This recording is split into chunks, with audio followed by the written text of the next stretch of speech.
Bismillahirrahmanirrahim. Assalamualaikum warahmatullahi wabarakatuh.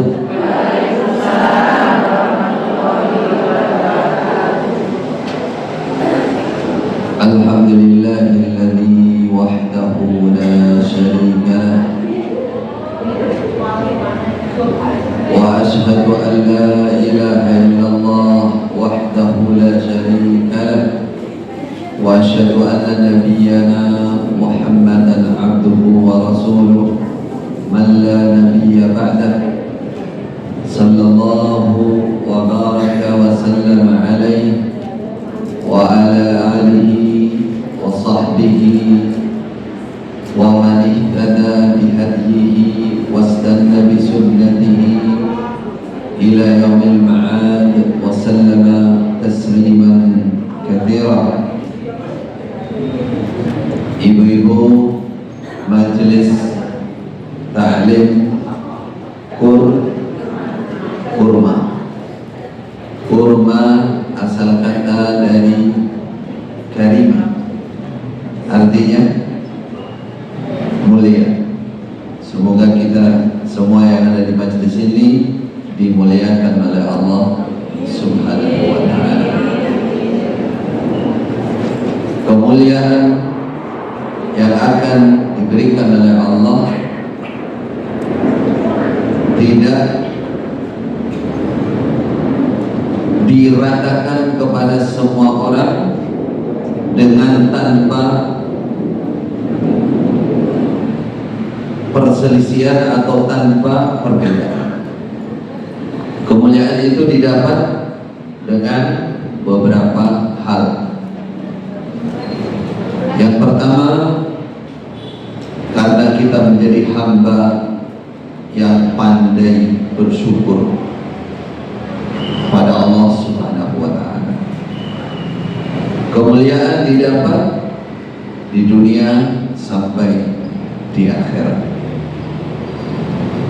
Ketika kita tidak mau bersyukur, yang didapat adalah kehinaan.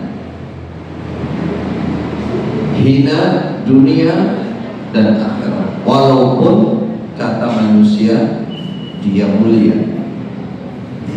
Dia mulia. Kenapa? Karena orang tidak bersyukur berarti dia sombong. Sama dengan kita sering ngasih orang, lalu orang itu tidak pernah berterima kasih, bahkan lupa dengan kita. Apa kita nilai orang itu? Penilaian kita dengan orang seperti itu kira-kira ini orang sombong, orang tidak menghargai orang lain, tidak tahu diterima kasih, tidak berterima kasih, dan semuanya disematkan keburukan itu. Itu padahal kita, pemberian kita kepada orang lain terbatas. Paling kita hanya ngasih apa? Bantuan biar mendapatkan kerja. Setelah dia kerja lancar, atau kita ngasih kesempatan dia berjualan di sebelah kita. Ini contoh kecil saja. Ternyata dia yang laris. Kita dicoba, diuji oleh Allah, tidak laris. Yang laris yang dulunya nebeng sama kita. Apa nebeng jojo? Melu-melu. Malah lebih laris. Diikuti orang ini sombong, lali kalau aja. Ya nggak pernah noleh, ya nggak pernah nanya, ya nggak pernah. Bagaimana kira-kira gini? Kalau ada orang seperti ini, sakitnya di sini, sakit hati kita, marah kita. Padahal kita hanya memberi tebengan, rezeki dari Allah. Bagaimana Allah yang semuanya dari Allah, kalau kita nggak menjadi hamba yang bersyukur? Segala sesuatu yang ada pada kita semua dari Allah. Tidak ada yang tidak ada dari Allah. Tidak ada yang lepas dari kehendak Allah. Wa ma bikum min ni'matin fa min Allah. Wahai manusia, seluruh kenikmatan yang ada pada kamu itu karena kehendak Allah, karena Allah yang membagi. Allah membagi. Sekecil-kecilnya masalah itu, kata Rasulullah, semua dari Allah. Apa contohnya? Sahabat sampai bertanya, bagaimana kalau saya ngantuk? Ya dari Allah. Nah ini Anas dan juga yang ngantuk-ngantuk. Yang ngantuk, ini nikmat Allah. Nikmat Allah pada tempatnya. Kalau di tempat ngaji itu bukan nikmat tapi musibah. Musibah. Tahu selesai ngajinya. Nah, di rumah ditanya, gimana pengajian tadi? Gelap Pak. Depan mati listrik lain. Awan-awan kok gelap. Saya mulai datang sampai pulang merang terus dalam buatan. Itu bisa menjadi nikmat. Sampai sahabat bertanya, bagaimana kalau saya semangat? Jadi punya jiwa semangat, kadang semangat. Ya itu dari Allah. Bagaimana kalau saya malas? Yaitu dari Allah. Artinya semua qadar dari Allah. Artinya semua karena kehendak Allah. Tapi ada kehendak itu yang mengikuti kemauan kita. Kalau kita semangat, ya punya semangat, berusaha, Allah memudahkan, melancarkan kesemangatan kita. Contohnya cari ilmu ini. Kalau punya semangat ya kelakon. Tapi kalau nggak punya semangat, setannya banyak aja bisikan di telinga. Mau datang ke majelis taklim kurma, mau datang ke masjid berat sekali. Tapi giliran ke pasar, nggak usah nawaitu, roro-roro di jero pasar. Gak tahu lali gitu ya, lali apa ya gak lalu pasar ini. Tapi kalau masjid, oh wah betul. Saya mikir, kok saya belum sarapan, kok saya belum itu setan gitu. Iya. Kalau sudah jalur menuju kebaikan kok ada halangan, diingat-ingat itu di antara dua, nafsu atau setan. Atau setan. Karena apa? Karena setan di hadapan Allah sana sudah bersumpah. Ya, bersumpah di depan Allah, yang oleh Allah dilayani kecuali orang-orang yang dipilih pada Allah. Kata setan, la aqudanna siratal mustaqim. Ya Allah, saya akan duduk betul. Duduk itu Jawa-Jawa nyanggung. Leres ya nyanggung. Nyegati. Nyegati. Ya leres nyanggung. Mulai tanglet soalnya sedang Jawa. Nyegati, setan bersumpah di hadapan Allah, saya akan duduk sungguh, tak cegati, tak halangi, tak ganggu. Siratal mustaqim, jalan engkau yang lurus ya Allah, mesti saya ganggu. Jadi ibu-ibu sekalian, pahami betul, ketika kita ingin beranjak dari rumah, ketika kita ingin keluar dengan beraktivitas, kok itu ada nilai kebaikan, kok malas, nah, baca ta'awudz dulu 3 kali, ludah ke sebelah kiri. Tapi hati-hati kalau ada suaminya di situ. Kok kira setan kamu? Alhamdulillah minasyaitonir. Kok sudah meludah 3 kali, kok agak malas? Ini caranya.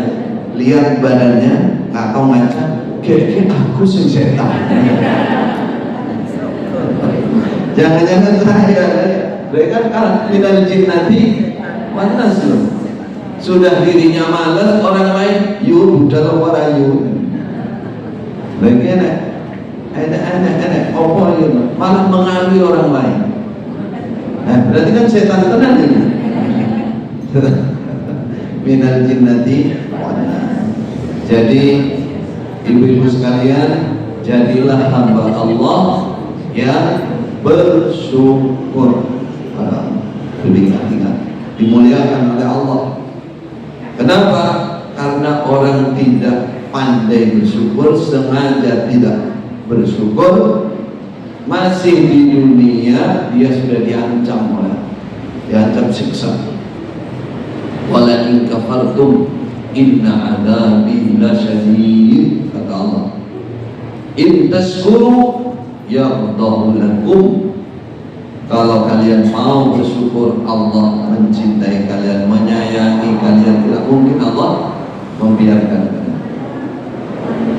Wa in takfuru, jika kalian kufur, ketahuilah maka siksa Allah itu sangat berat untuk kalian.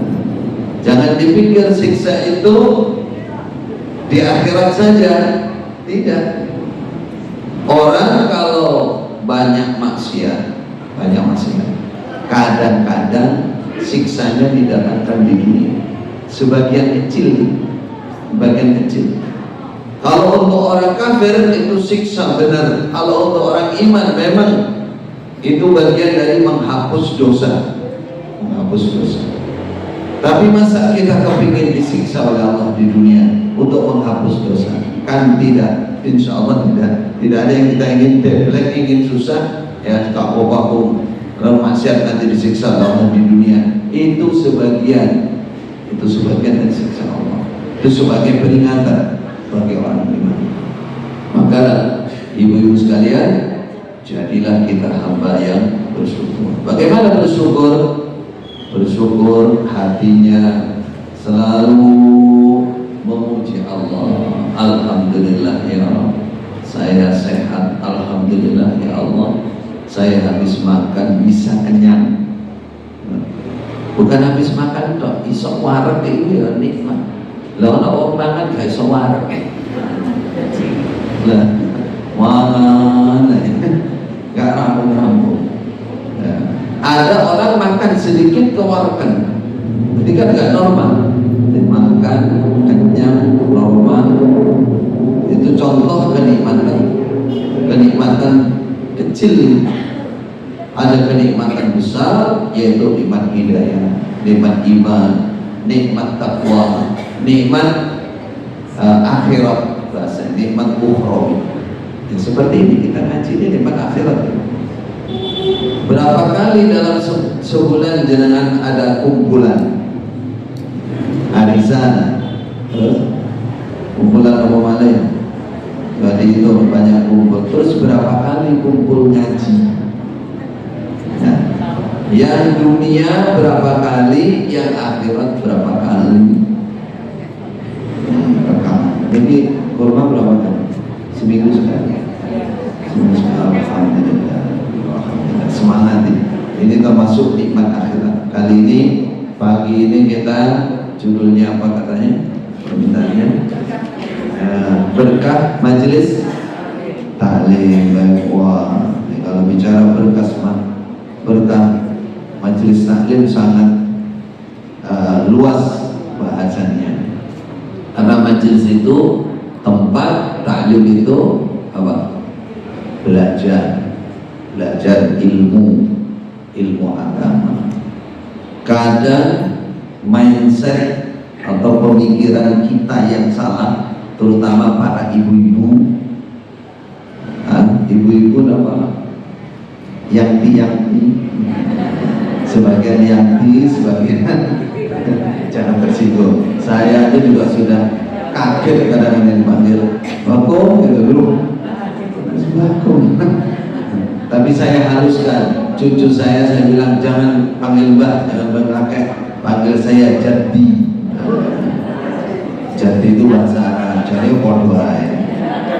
Tapi cucu saya datang dari pintu, Jati, ini nggak kaget. Tapi kalau buah maunya nggak mau buah. Saya cucu 4, baru 2 hari yang lalu cucu yang keempat lahir. Alhamdulillah. Cuman yang ingin saya katakan, kadang-kadang kita itu umur sudah masuk 50 berapa nggak sadar. Perasaannya saya normal. Pokoknya saya senang pertama tuh belum ada di sepedaan motor. Wes seket sudah tahun sepeda motor, wes sekarang bus. Terutama ibu-ibu, rating kiri belok kanan. Wah, selesai itu nama. Itulah golongan yang lupa diri.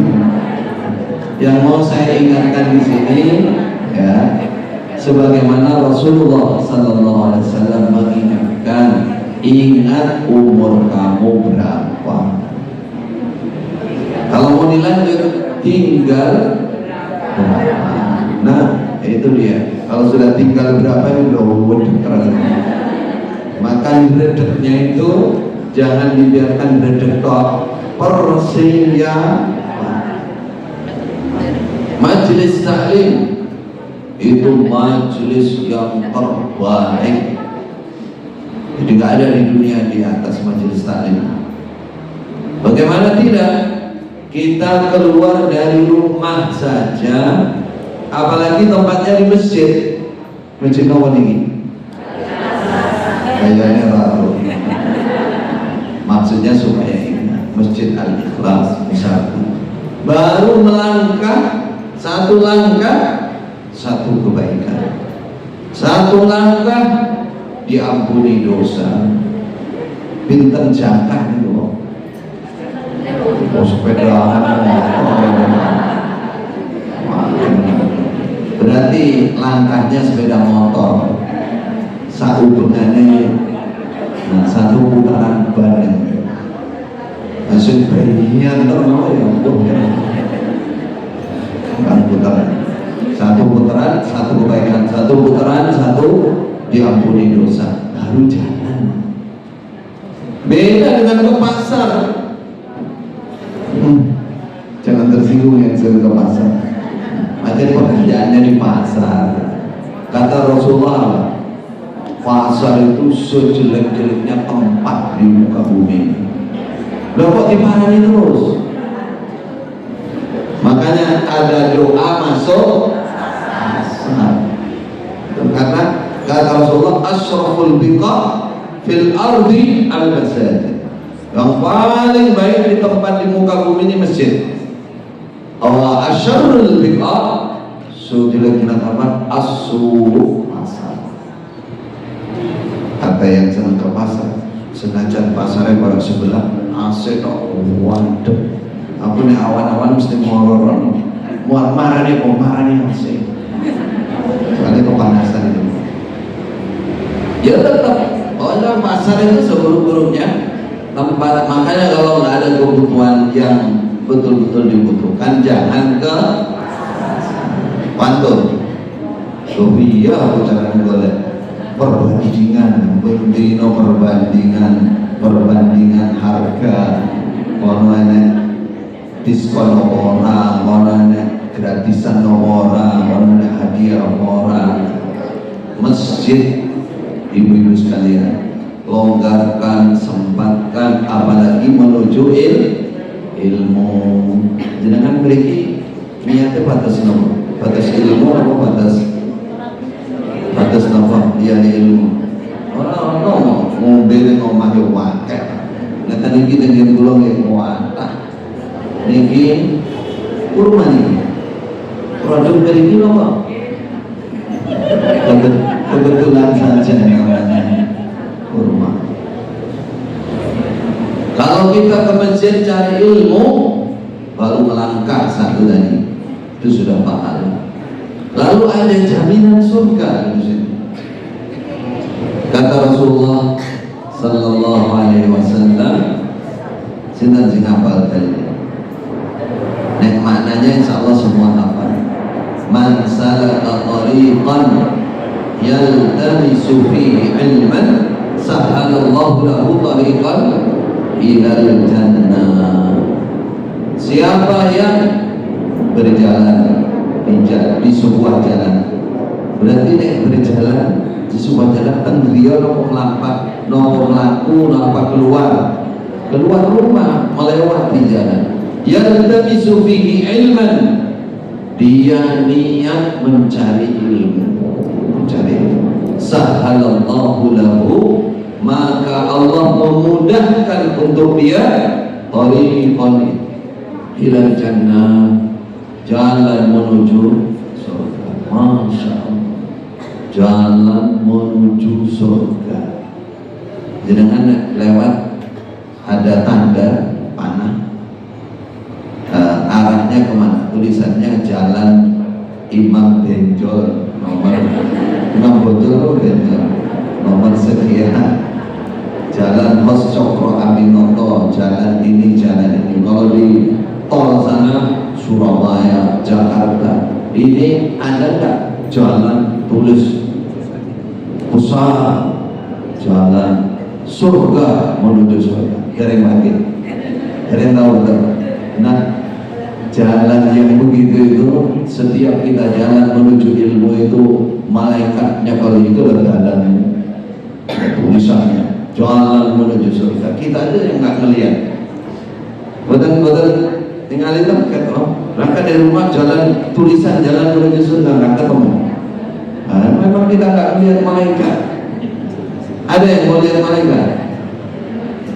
Buatan mana? Malaikat mau?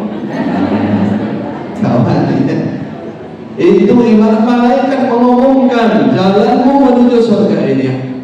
Ayo jalan menuju surga. Sungguh orang iman pasti bahagia, pasti senang. Jalan menuju tempat-tempat yang menguntungkan. Bagaimana surga? Jalan ke surga.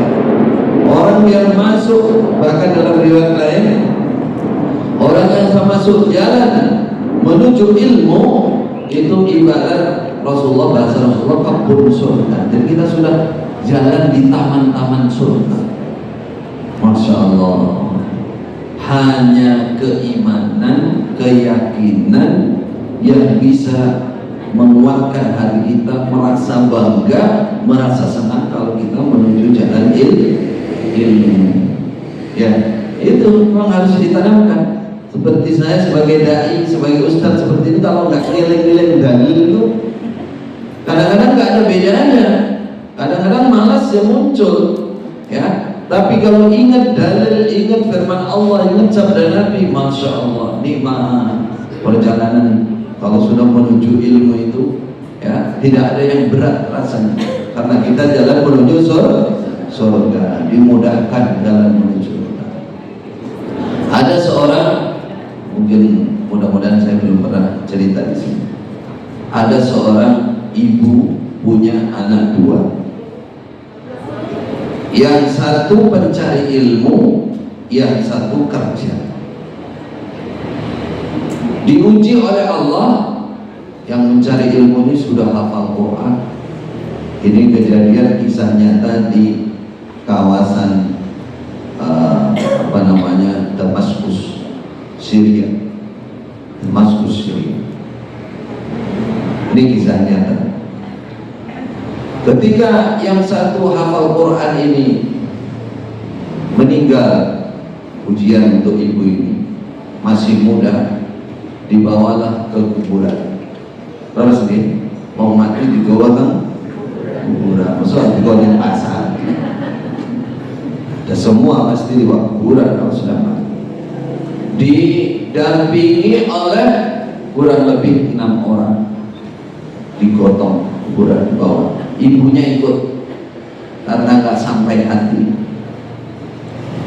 tapi tidak sampai masuk ke dalam kuburan, hanya di luar kawasan kuburan. Karena kalau sering datang ke kuburan, wanita dilarang oleh Rasulullah. Kalau hanya sekali, 2 kali tidak. Rasulullah melaknati wanita yang sering datang ke kuburan. La'ana Rasulullah zawaratil kubur. Kenapa tidak dibolehkan oleh Rasul? Karena wanita dianggap lemah hatinya, nanti menangis, susah terus, jadi putus asa, bengok-bengok gak jelas apa rintihannya itu.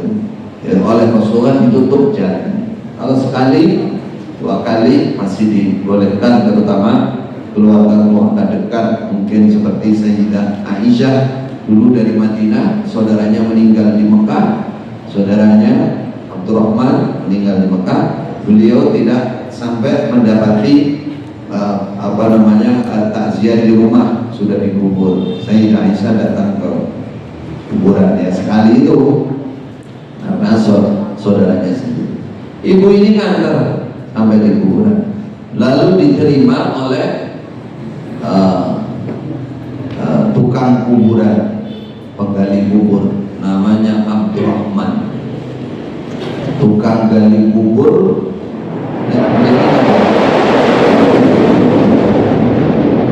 Jadi ada memang kerjanya ya tukang gali kuburan. Kalau di Arab gelarnya itu Al-Haffar, tukang beduk. Al-Haffar, Abdurrahman Al-Haffar. Ketika Abdurrahman menerima jasad mayitnya itu dari bawah, dia letakkan. Kuburannya itu berubah menjadi kebun yang sangat indah, kebun yang sangat. Terus ada orang berpakaian serba putih naik kuda terbang membawa jasad itu dalam pandangan dia. Akhirnya Abdurrahman saking indahnya pemandangan itu, Abdurrahman ini semaput itu pingsan, nggak sadarkan diri. Kata yang bawa anak orang lagi dia malah semaput ini, kayak tak kubur bisa nih.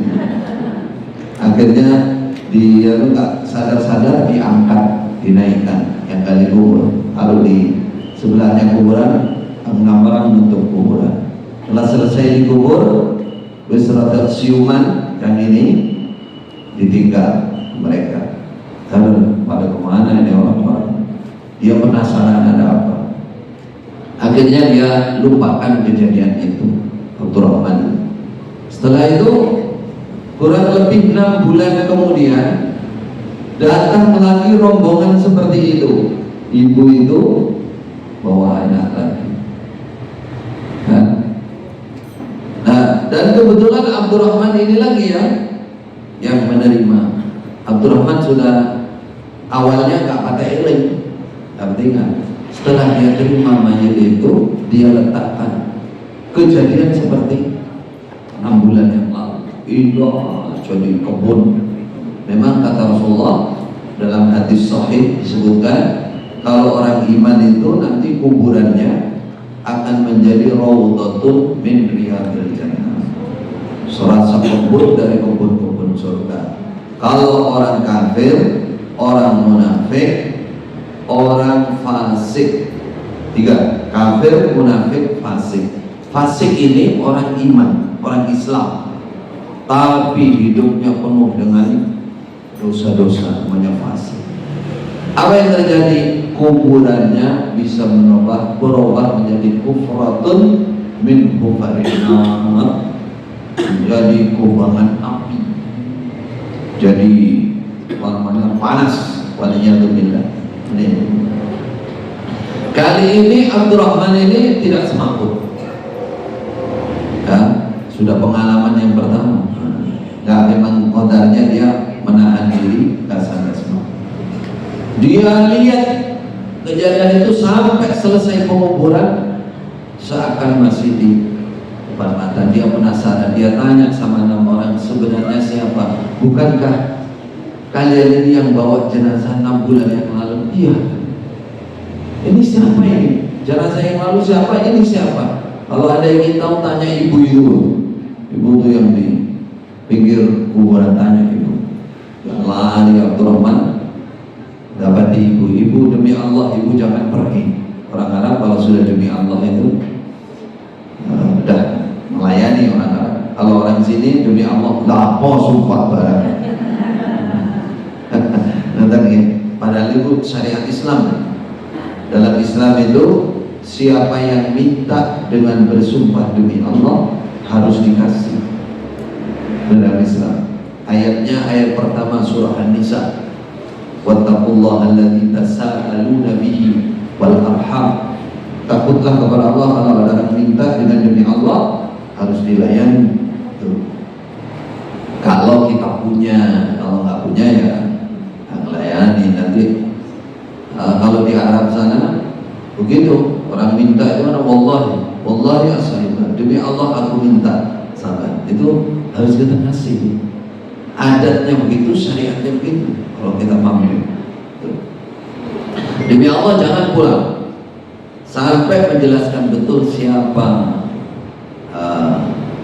jenazah pertama 6 bulan yang lalu dan sekarang. Kata ibu itu, yang dulu itu anak saya, yang kedua anak saya itu pencari ilmu, itu hafid Quran, dia sedang mondok, sedang mencari ilmu, dia mati. Dan yang ini yang sekarang, ini anak saya yang pertama justru, ini nggak cari ilmu tapi dia kerja, tapi hasil kerjanya sebagian untuk membiayai adiknya. Masya Allah, bukan hanya yang sedang cari ilmu, tapi yang membiayai pun juga menuju jalan masuk surga. Ini kan kita baca dalilnya, itu kisah nyata. Sehingga Abdurrahman tukang gali kubur yang saat itu umurnya sudah 40 tahun lebih, dia sadar, ini rek, aku bikin suaraku ya anda, aku bikin surga juga. Lemparkan gak paculan aku tak ada masjid dari saya ini. Datanglah dia ke masjid Jami di Syria Damaskus yang sekarang sudah dikuasai oleh Ahmad Asy'ari dan menjadi masjid pertama yang paling megah, paling indah dalam sejarah Islam. Betul. Pernah tengok? Dan buatan lima YouTube dulu dikuasai oleh Bashar al-Assad, itu gak boleh digunakan. Di museum sekarang alhamdulillah kembali kepada Ahlus Sunnah wal Jamaah, dan masjid itu dibuka lagi, ramai lagi, nyaingi Mekah Madinah itu ramai. Karena itu termasuk masjid yang menjadi bukti atau alamat atau pertanda kemenangan Islam di zaman itu, kejayaan Islam. Masuklah dari masjid situ, duduk di depan syekh para pencari ilmu. Saya tanya, ini murid anyar lagi, umurnya piro ya, sudah yang ganti orang gak ilmunya. Ditanya sama saya, kenapa sahabat ada di sini? Umumnya kan anak-anak muda semua. Saya ingin mencari ilmu. Kenapa ingin cari ilmu? Lalu umur sudah gitu, saya nggak peduli umur saya. Pokoknya saya mulai sekarang saya harus cari ilmu. Lalu syekhnya diceritakan itu. Tanya, ada apa? Saya tukang gali kubur, saya melihat ini. Jadi sabda Nabi itu benar, saya memang jalan ke surga sudah kelihatan betul. Saya nggak aneh. Akhirnya orang ini diterima oleh Syekh subuh pagi siang mencari ilmu, dan akhirnya jadi Syekh juga. Padahal mulainya sudah umur 40 tahun. Ini kisah nyata menguatkan dalil yang ada bahwa orang keluar berusaha mencari ilmu itu sudah dekat dengan surga. Nah, bagaimana dengan ibu-ibu? Apakah saya pantas cari ilmu? Masya Allah, Rasulullah dalam sabdanya itu man salaka. Man itu dalam bahasa Arab itu disebut sebuah isim, sebuah kata yang atau lafaz yang menunjukkan lafzun dalam kaidah usul fikih itu lafzun dalam ilmu nahwu balaghahnya disebut isim istidrak. Semua siapa saja, barang siapa, man sangat, berarti laki-laki, perempuan, tua, muda, siapa saja yang mau keluar berjalan mencari ilmu, maka dimudahkan jalannya menuju surga. Pertanyaan kedua, apakah saya ibu-ibu pantas punya banyak ilmu agama? Sangat pantas, sangat pantas. Terus apa gunanya Apa gunanya? Masya Allah. Kalau saya gak ajar, gak jadi ustazah, Allah dan Rasulullah tidak mengatakan bahwa yang banyak ilmu menjadi berpahala banyak ketika mengajar. Baru punya ilmu, baru belajar saja itu sudah bagus. Saya belajar itu bedanya ilmu agama dengan ilmu keduniaan. Jadi kita nulis, kita dengarkan, kita pahami, kita hafalkan. Baru belajarnya itu sudah menjadi sebaik-baiknya manusia itu. Khairukum man ta'allama al-Quran mu'allaman, itu contoh dalil. Sebaik-baiknya kalian orang yang belajar Al-Quran, mengajarkan Al-Quran, belajar membaca, belajar memahami isinya. Seperti tadi kita kan, ilmu itu kan bercerita semua kembangan Al-Quran, itu isi Al-Quran. Kembang hati kita dengan ilmu semua di Al-Quran ada rujukan. Berarti kita sama dengan belajar Al-Quran. Itu baru belajar ya. Kalau sudah punya ilmu itu dikatakan sahibu ilmin, dzu ilmin, yarfa'illahu alladhina amanu minkum walladzina utul ilma darajat. Orang yang punya ilmu diangkat derajatnya, dimuliakan oleh Allah. Punya ilmu itu ingat, paham ilmu, banyak ingatannya dengan ilmu, sehingga ibadahnya semangat, ibadahnya banyak, bisa mendidik, kalau ibu-ibu ya, bisa mendidik putra putrinya terhadap kebaikan karena ilmunya banyak. Itu satu, oleh Allah diangkat derajatnya, daripada orang yang tidak punya ilmu. Jadi jangan mengatakan saya nek kakean ilmu terus piye. Gak ada kakean ilmu itu. Kalau orang sudah mencari ilmu betul, cinta dengan ilmu betul, ilmu agama ini, masya Allah, ibarat luatan yang luas kan ilmunya Allah itu. Makanya dalam akhir surah Al-Kahfi Allah memberikan gambaran seandainya laut sedunia ini, kemudian laukan al-bahru midadan li kalimati rabbi la nafidal bahru qabla an tanfada kalimatu rabbi walau ji'na bimislihi madada. 2 kali lipat lautan dunia dijadikan tinta untuk pena menulis ilmu Allah akan habis. Saya pernah mengalami cari ilmu di Saudi Arabia 10 tahun. Pagi itu jam 7 sampai zuhur. Nanti pulang istirahat sebentar, habis asar, maghrib, isya, kadang-kadang sampai jam 10 malam. Pindah-pindah tempat. Habis asar di kelas tahfidz, habis maghrib nanti di kelas hadis, habis isya nanti ada di kelas tafsir. 10 tahun kurang lebih. Sesudah 10 tahun itu disuruh pulang. Yang nyuruh pulang tahu nggak? Imam saya. Ada orang kenal Islam Jamaah? Islam Jamaah. Mau cerita Islam Jamaah lagi? Disuruh pulang. Dan kita belum memperpanjang hal itu. Yang saya rasakan saat itu, loh semua belum saya katakan istilahnya. Padahal sudah 10 tahun. Dan jenengan seminggu sekali ya.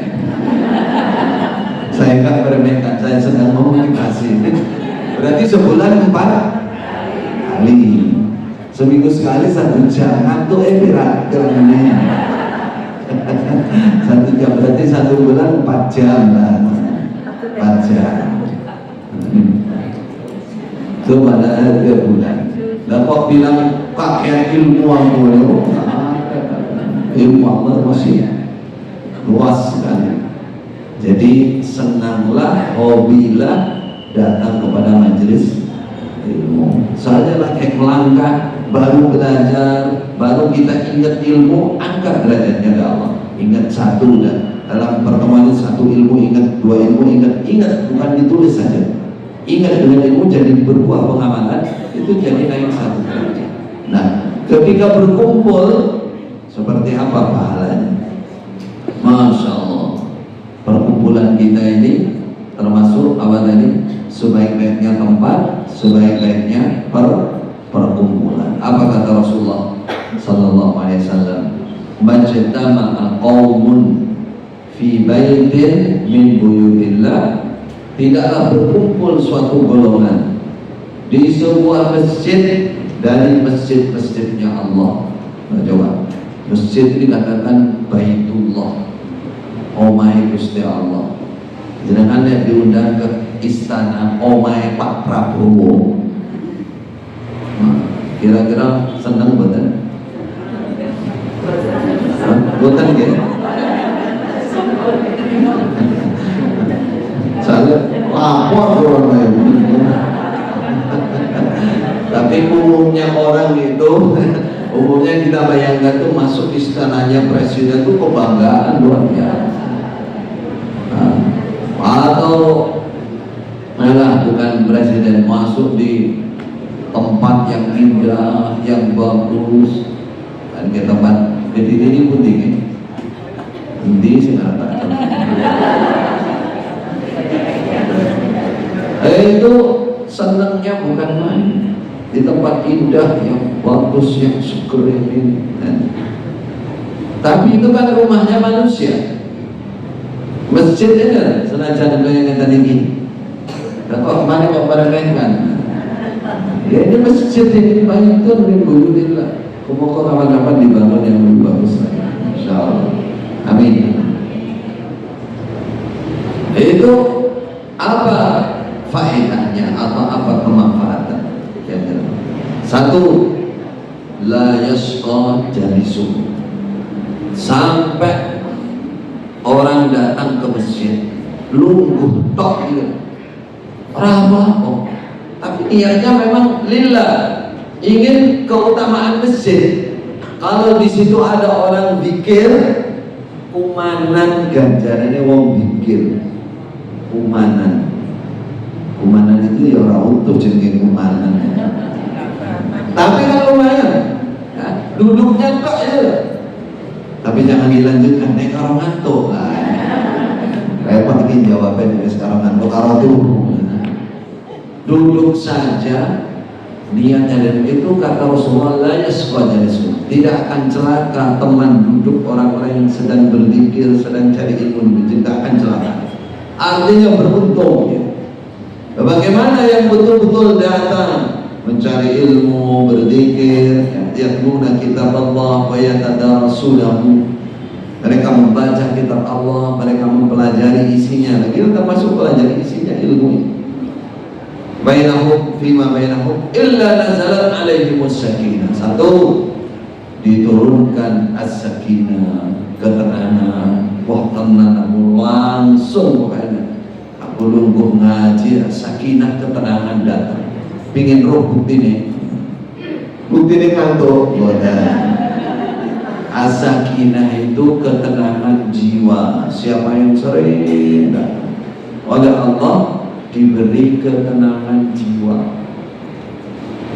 Apa buktinya ketenangan jiwa?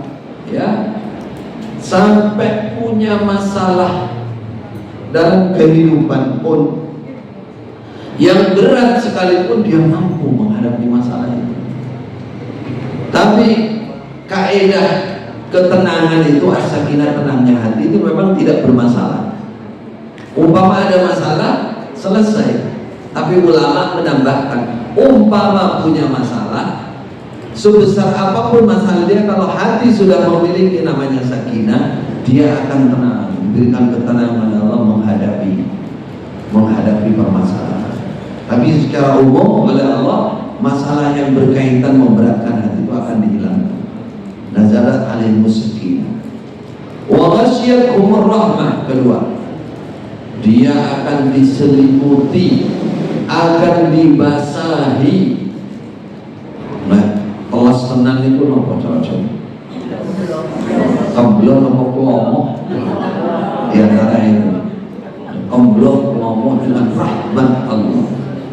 Rahmat Allah itu banyak, bisa berupa kesehatan, bisa berupa sembuh, karena rahmat itu bagian dari sebutan kasih sayang. Kasih sayang Allah. Nggak mungkin Allah memarahi atau murka atau marah kepada dia. Allah memberikan wa ghasyiyat alaihim. Yang ketiga, wa haffahumul malaika, dikelilingi oleh malaikat, dijogo kali malaikat. Coba jangan kanan kiri ya, malaikat wadah ini. Napa Ustaz kertas? Napa Ustaz melihat? Saya melihat dengan hati, dengan keyakinan. Ini sabdanya Nabi. Tidak mungkin Nabi jadi kita masuk tadi, kalau ingat dalil ini, Masya Allah, malaikat bisa kita Assalamualaikum ayyuhan malaikat, Assalamualaikum kepada para malaikat yang takut mati di dalam, kecuali malaikat mau, jangan dekat. Gak ada kecuali kalau sudah waktunya itu. Kalau sudah waktunya gak ada kecuali, malaikat mau gak pilih-pilih orang ya. Dikelilingi malaikat yang sedang terbang kemana-mana. Kalau lihat halaqah, lihat orang berkumpul di masjid terutama, maka dia turun, dia lihat, dia berdoa kepada dia senang dengan coba dengan tontonan karnaval 17-an. Wah, coba di depan rumah wampet, kira-kira malaikat delak wajib menteri. Wajib padahal wajib memiliki anak sebutan turungan terus apa ya, malaikat cuma wajib kayak karnavalan kalau tunggu malaikat. Jadi itu majelis taklim seperti itu kota mana. Siapa yang tak senang dengan majelis taklim? Sempatkan, longgarkan. Jangan pernah mengatakan aku nih mau bahaya wes, saya di YouTube ya wes. Kalau untuk yang seperti ini ya, sampai meninggalkan majelis taklim, menurut saya, ini pendapat saya, yang lain bisa berpendapat lain, ini bagian dari godaan setan. Soalnya apa? Soalnya kenyataannya ngandalkan YouTube itu gak konsentrasi. Oh, mana disambi, jadi sambeng. Nah itu istri saya tuh setrika nyetel Adi Hidayat, nyetel siapa. Saya tanya, lah kok nggak mau setel?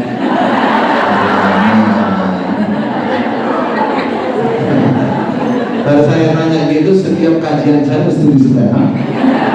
Tapi ditunggu rumahnya boleh.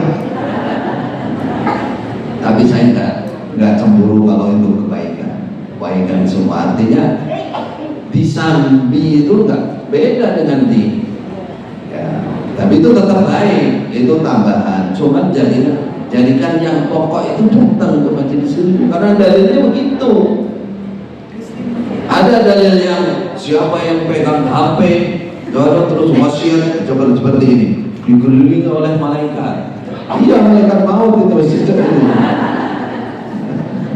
ya ada begitu ya, dapat juga. Tapi itu kalau bisa tambahan daripada terisi kesibukan yang mana itu.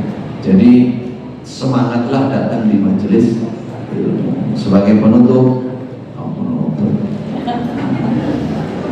bahwa kita ini sangat memerlukan ilmu, sangat memerlukan nasihat.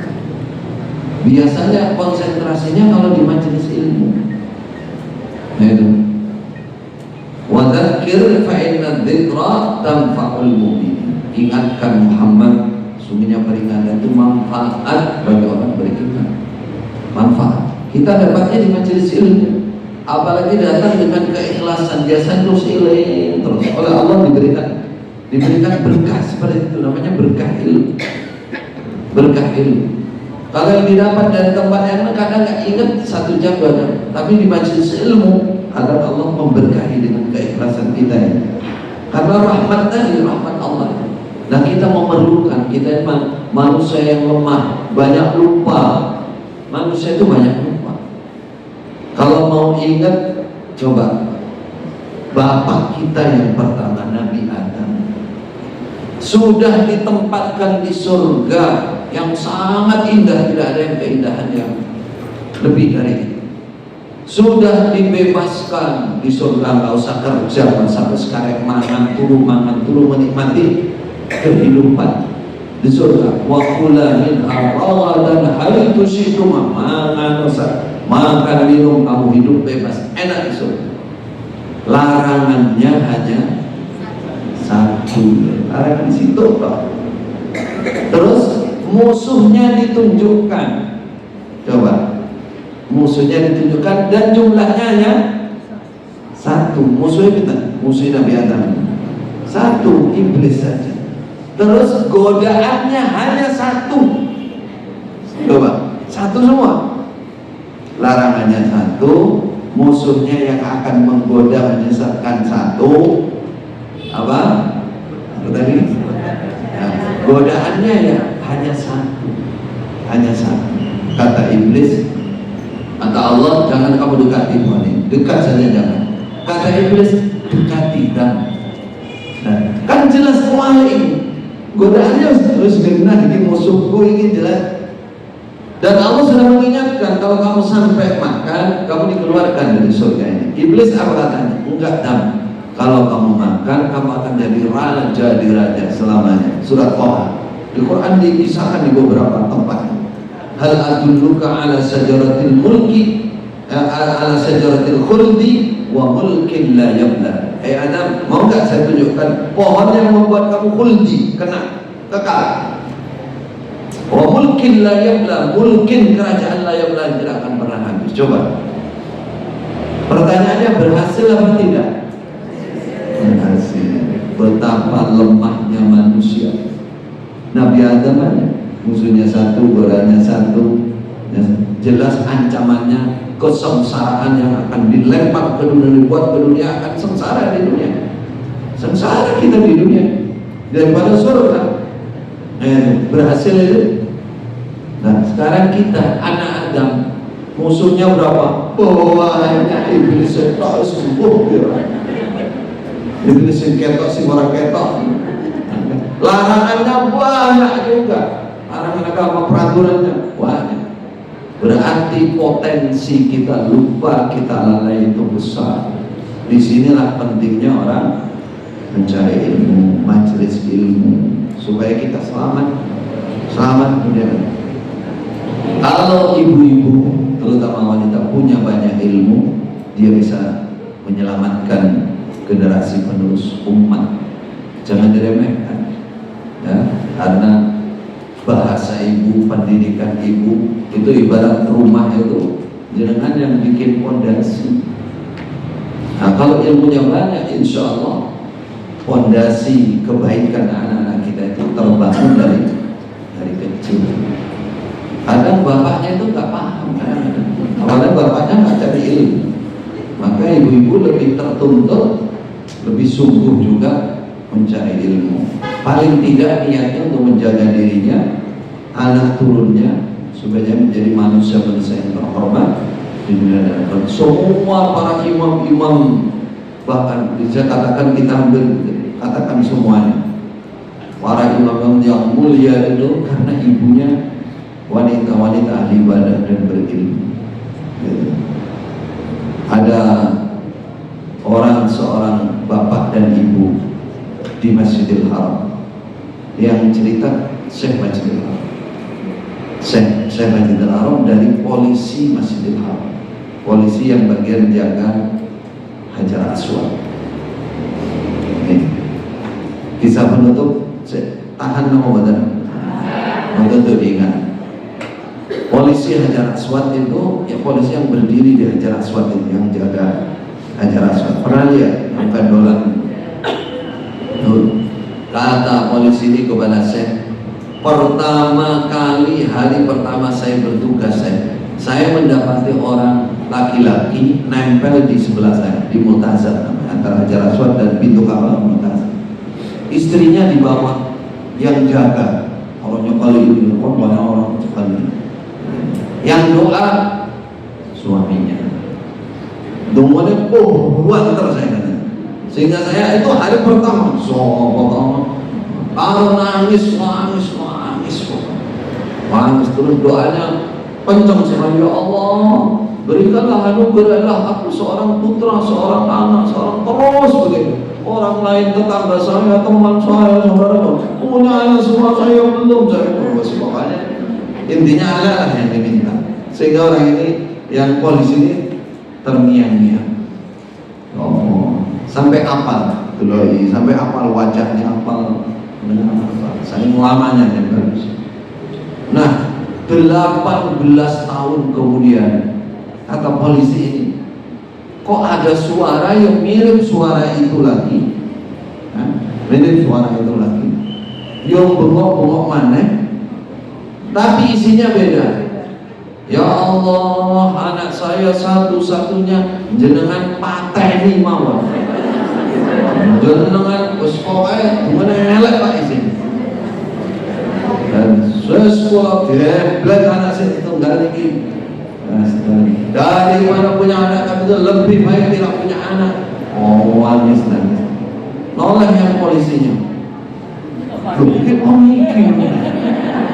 mungkin jelas sih ini. Karena dia nggak terima polisinya ini turun digorek kok ini. Muncul sampai muncul. Jangan mau menunggu ini. Kau lah. Tawari ke pinggir tanya. Aku ilang sampai ini kayak dia yang tahu. Apa? Lalu anak bengok saya ini, lalu anak mata ini pergi sampai ini. Benar tau sampai tahu sih. Berapa puluh tahun? Iya aku. Polisinya ini nasihati dia, ingatkan dia sampai ngani ngoyo anak sampai 2 kali. Loh kok iso? Nah, sebelum dia lahir sampai sudah jelek, sudah menganiaya anak sampai. Loh kenapa? Karena doa sampai salah dia niku. Mau jaluk anak tok. Harusnya sampai minta anak yang soleh. Lah ini tanggung jawab ibu-ibu terutama. Harusnya sampai minta anak yang soleh, bukan anak saja. Dzurriyyatan thayyibah, dzurriyyatan shalihah, waladan shalihan. Harusnya salah, kamu sudah aniaya anakmu sebelum lahir. Nah sekarang yang kedua kamu aniaya dia lagi. Kamu malah doamu celaka untuk anak. Gak ada orang tua itu mendoakan celaka, salah kamu. Harusnya anak kamu doakan mendapatkan hidayah, sadar hatinya. Itu bagaimanapun buruknya itu anakmu. Nah, mana? Enggak. Ya Allah, sadarkan anak saya. Dicoba. Lalu tahun depannya dia datang gandeng anak umur 19 tahun, 20 tahun. Mesra baik untuk motor Ka'bah. Polisi itu, awakmu dong. Bodoh kan polisi. Habis cerita aku mau ini ceritanya. Telah didudukkan kata bapaknya, yes, anakku yang bercerita apa? Anaknya cerita, demi Allah katanya, ketika bapak saya disadarkan oleh Anda dan bapak saya nempel tanggal sekian, jam sekian, saya di rumah, hati saya itu terus ingin ke masjid. Sejak itu saya datang ke masjid, saya merasa tenang, merasa ini. Sejak itu saya bertobat kepada Allah. Itu maka doanya orang tua sangat mustajab, sangat baik. Nah, di sini pentingnya ilmu. Kalau kita nggak ilmu uring-uringan tok di sini, nggak ada solusi, Maka ibu-ibu sekalian yang dirahmati oleh Allah, marilah senangkan diri datang ke majelis ilmu. Jangan terlambat, jangan malas. Kalau bisa semakin sering semakin baik, insyaallah. Barakallahu fikum jami'an. Mudah-mudahan apa yang disampaikan dapat bermanfaat untuk kita semua. Kurang lebihnya mohon maaf yang sebesar-besarnya. Mau ada pertanyaan? Atau sudah cukup? Satu pertanyaan. Oh, Silakan.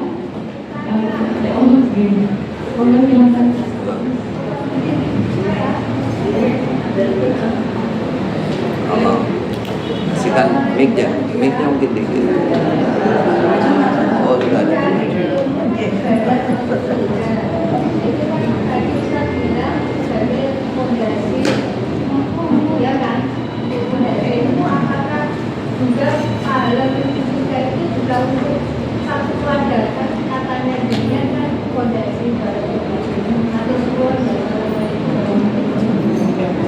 Mencari ilmu, apakah istilahnya keberkahannya, kebaikan tadi apakah untuk satu keluarga?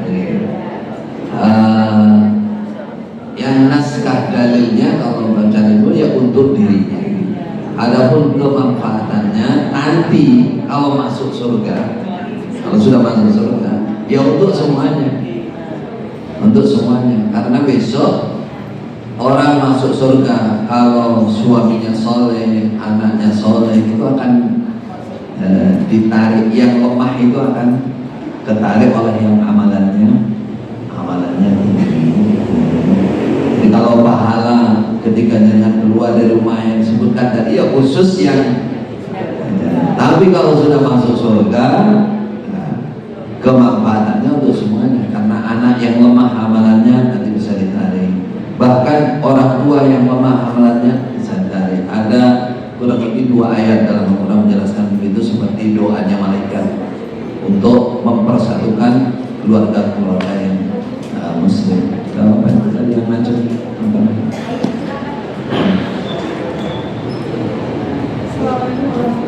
Waalaikumsalam. Kita tahu bahwa dalam anak tidak hanya memberikan asupan gizi ya, doa-doa yang kita hadirkan selain yang tadi itu pada Maulana itu, adakah zikir yang lain atau doa yang lain untuk, karena kita mungkin anak itu jauh ya, jadi jauh, jadi lebih menguatkan zikir-zikir apa saja yang kita bisa dilakukan di rumah sebagai orang tua. Doa-doa untuk anak seperti tadi disebutkan waladan sholihan, anak yang soleh.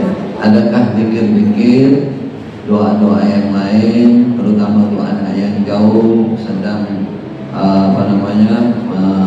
menempuh pendidikan dan lain-lain? Ya sebenarnya kalau doa khusus itu yang langsung dari Rasulullah memerinci itu tidak ada. Tapi kaidah utamanya berdoa itu Rabbana atina fid dunya hasanah wa fil akhirati hasanah wa qina adzabannar. Berdoa untuk kemaslahatan keduniaan, untuk kemaslahatan akhiratnya, untuk kebaikan dunia dia dan kebaikan akhirat dia. Nah, kemudian kan banyak yang sekarang kadang-kadang ditanyakan kirim Al-Fatihah. Itu kembangan saat ini, kembang jauh gitu. Padahal yang dibahas oleh para ulama kiriman bacaan Quran itu untuk mayit. Nah sekarang ini tambah berkembang lagi, yang hidup juga dikirim. Nah, kalau menurut saya seperti itu tidak ada sunnahnya. Yang lebih baik anaknya saja ditelepon, tolong deh akeh moco Al-Fatihah. Nah, itu karena dia masih hidup. Nanti kalau anaknya tahu masalah syariat ini, marah dia. Ibu ini ngirim Fatihah kok kira harus mati. Nah, bisa kalau ngerti. Para ulama itu hanya membahas bacaan Al-Quran, surah Al-Fatihah, surat apa saja itu bisa pahalanya dikirimkan untuk mayit. Boleh. Nah, sekarang saya juga aneh ini. Belakangan ini berkembang kirim surat Al-Fatihah kepada orang yang masih hidup. Nah, ini. Jadi kalau dikir-dikir khusus nggak ada. Tapi sebaiknya ibu-ibu sebelum berdoa lakukan hal-hal yang menjadikan doa itu mustajab. Contohnya banyak baca Quran. Setelah baca Quran berdoa sama Allah. Berpuasa di tengah-tengah puasa menjelang berbuka doakan anaknya. Sepertiga malam mendoakan anaknya. Itu bukti sayang yang sebenarnya. Tuh, doakan yang baik-baik itu. Jadi kalau yang dikir doa sus tidak ada. Konsep utamanya begitu. Saya punya ibu, kalau begini ini saya teringat. Setiap satu persatu doa ibu saya setelah saya keluar rumah mencari ilmu terjadi dan langsung. Saya pernah waktu mondok waktu mondok cari ilmu, pernah sakit, pernah tidak ada yang kenal, tidak tahu jam sekian dan juga ada orang nggak kenal itu nolong, yang membantu, yang mengobati, yang ngasih ini. Setelah saya pulang tanya ibu saya, tanggal sekian, iya aku doa. Sampai kecil-kecilnya makanan, doa makanan. Ketika ibu saya makan makanan, ingat saya, ya Allah anak saya di pondok apa yang ngerasa memiliki pondok ini moga-moga untuk laus ini.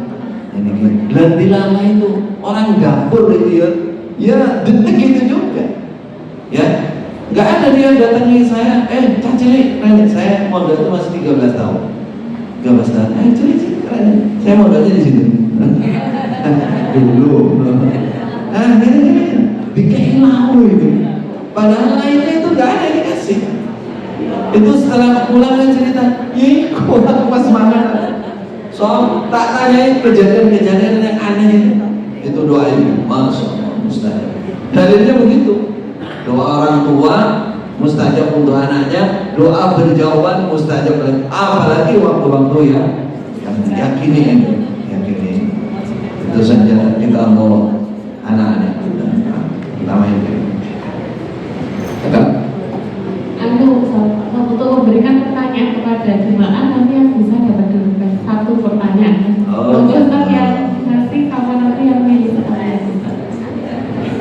Ini kalau hanya satu yang sulit sekali.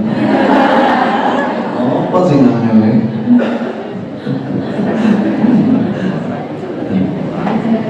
Gini aja. 3 poin yang saya sampaikan. 3 poin, ambil 3 poin seingat. Siapa yang ngacu? Mana? Silakan dipilih. Jangan yang pilih. 3 poin. Kalau lengkap 3 poin. Poinnya banyak. Sebutkan 3. Assalamualaikum warahmatullahi wabarakatuh. 3 poin yang Ustaz sampaikan tadi yang menurut kesimpulan atau rangkuman dari saya adalah manfaat datang ke majelis ilmu. Yang pertama, dikaruniai atau mendapat ketenangan jiwa, as-sakinah. Yang kedua, diselimuti dengan rahmat Allah. Kemudian yang ketiga, dikelilingi oleh para malaikat yang mendoakan kita. Terima kasih. Assalamualaikum warahmatullahi wabarakatuh. Alhamdulillah sudah termasuk. Tapi kok saya belum belum. Itu dalil Nabi tadi satu duduk di dalam masjid. Jadi yang saya maksud adalah poin-poin lebih dari itu, bukan hanya satu tempat. Coba. Mana? Ada yang mencoba?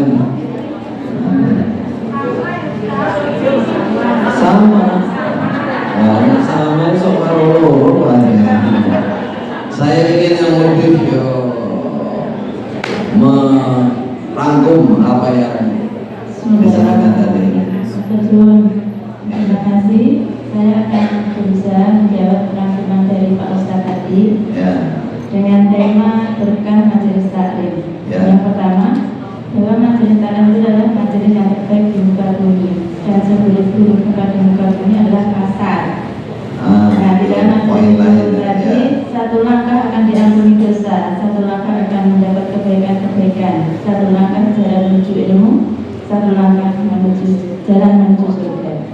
Yang kedua, bahwa di dalam majelis taklim itu orang akan mencari ilmu, berarti sudah dekat dengan surganya Allah, karena Allah akan memberi kemudahan untuk menuju jalan menuju surga. Yang ketiga, bahwa di dalam majelis taklim itu akan dikelilingi oleh malaikat-malaikat, dan majelis taklim itu akan membawa berkah ilmu yang bermanfaat bagi kehidupan manusia. Terima kasih. Assalamualaikum warahmatullahi wabarakatuh. Waalaikumsalam warahmatullahi wabarakatuh. Hampir sama. Saya ingin yang lebih sumber dan mencakup. Ada yang ngacung duluan. Hampir sama. Assalamualaikum warahmatullahi wabarakatuh. Ingin yang lebih mencakup semuanya, bukan hanya sebagian. Kita menjadi hamba Allah harus pertama kita bersyukur. Yang bersyukur, dan kedua tempat yang terbaik itu di majelis taklim. Dan ketiga, ibu itu harus mempunyai ilmu untuk ibarat fondasi keluarga. Alhamdulillah, betul itu semua yang dibahas saya masuk dari itu. Saya ingin yang kesimpulan, mencakup semuanya. Ini siapa ya kira-kira saya bisa puas mendengarkannya. Coba ada yang lain nggak selain ibu? Kalau nggak ada balik ke ibu tadi. Balik dulu, barangkali dapat ilham. Ibu nih, coba. Oh, ya, enggak.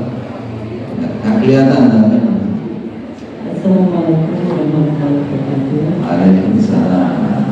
Yang pertama yang sudah dibahas tadi adalah kemuliaan yang dapat kita peroleh dengan syukur. Kemudian hati yang syukur itu adalah hati yang selalu memuja Allah. Kemudian pembahasan yang kedua adalah berkah majelis taklim. Itu yang pertama, orang yang mendatangi majelis taklim akan dimudahkan untuk menuju surga. Yang kedua, orang yang mempunyai ilmu akan diangkat derajatnya oleh Allah. Yang ketiga, orang yang senang ada di masjid itu ada 3 ketentuan yang bisa memberikan ketenangan atau sakinah. Kemudian yang kedua, diselimuti rahmat Allah, dan yang ketiga dikelilingi oleh malaikat. Oh. Saya jadi kurang satu bagian lagi. Jadi syukran jazakumullah khairan, syukran itu kebaikan. Berarti konsep. Assalamualaikum warahmatullahi wabarakatuh. Waalaikumsalam. Kesimpulan dari yang Ustaz berikan yaitu satu, kemuliaan dengan kita tanda-tanda bersyukur, kita tidak boleh sombong. Yang kedua, kita harus mencari ilmu, yaitu ilmu agama, yaitu di majelis-majelis taklim. Ketiga, masjid adalah tempat sebaik-baik untuk kita di masjid adalah sebaik-baik tempat untuk kita datangi. Jangan kita banyak pergi ke pasar atau ke mall. Alhamdulillah. Nah, itu bagian dari yang dibahas tadi. Kembalikan ke orang bernama Allah. Coba barangkali sudah. Terima kasih. Kalau melihat dari yang pertama awal tadi, memang awal pertama itu kita bagaimana kita menjadi mulia, yaitu kalau kita pandai bersyukur.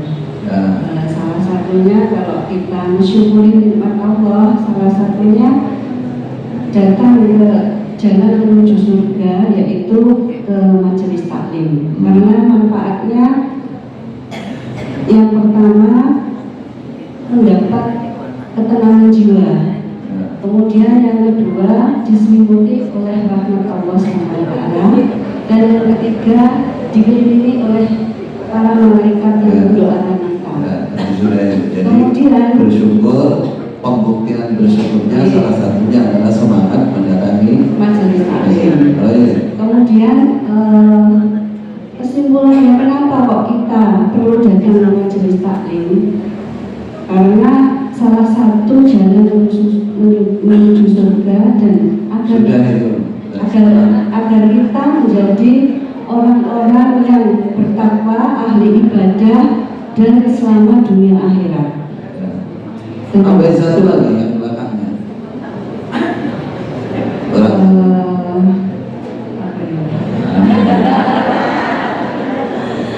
Selamat di dunia dan akhirat, yang akhirnya nanti. Jadi tadi kan diajak bersyukur, bagian dari bersyukur semangat mendatangi majelis taklim, mulai dari jalan, udah utamanya sampai di masjid. Tinggal yang setelah itu apa yang jenengan simpulkan setelah itu?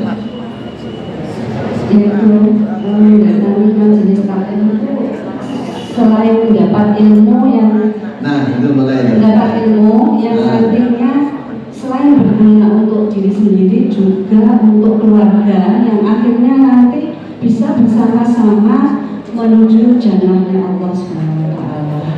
Kalau kita menjadi bisa mengamalkan ilmu dan menjadi insan yang bertakwa, ahli ibadah, dan supaya selamat di dunia dan akhirat. Khusus untuk ibu-ibu diantaranya apa? Untuk siapa? Ilmunya untuk keluarga, untuk anak, suami, keluarga, dan semuanya. Alhamdulillah, barakallahu fikum jami'an. Amin. Terima kasih. Kita kasihkan ke ibu ini, lainnya rela ini. Soalnya semua isinya itu bagian-bagian. Yang ingin saya sampaikan pertamanya, tengahnya, kemudian hasilnya itu kalau orang sudah punya ilmu, ibu-ibu terutama, dia akan berbagi kepada putra-putranya, termasuk tadi kalau punya ilmu dia selalu mendoakan. Karena itu tujuannya di pertemuan ini. Barakallahu fikum, kami maaf jika ada kurang lebihnya. Assalamualaikum warahmatullahi wabarakatuh.